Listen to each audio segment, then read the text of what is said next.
Hello guys, this is Jane TV Vlog. Please subscribe my YouTube channel po. Ngayon po ay magluluto po ako ng tomato, baked tomato with minced pork.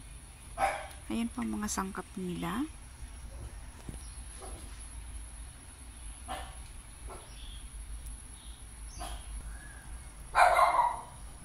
Maglalagay po ako ng konting mantika sa kawali para igisa ko yung sibuyas at minced pork. Ang minced pork po, igisa ko po siya hanggang sa mamula-mula.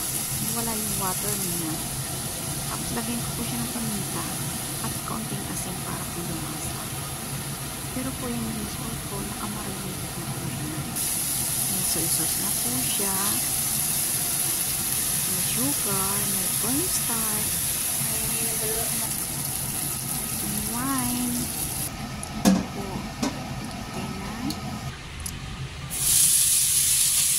Linagay ko po yan dyan para mag-cold. Kasi lalagyan ko siya ng cheese.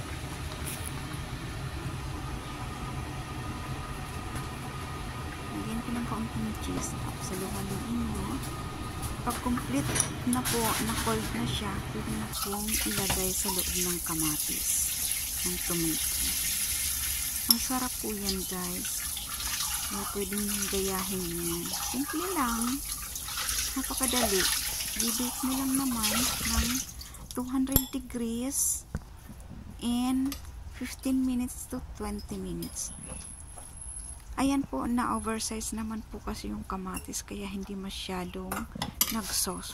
Pero tama lang naman. Nakain din naman. Masarap siya. Sabi ng mga alaga ko. Paborito kasi ito ng panganay. Ayan, pinasok ko na po dyan.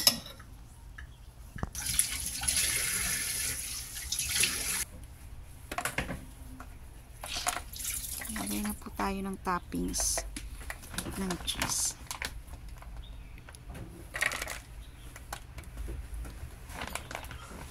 More cheese. Yan ang request ng panganay na alaga ko.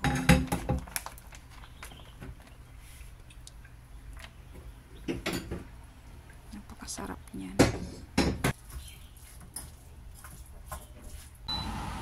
Yan, 200 degrees.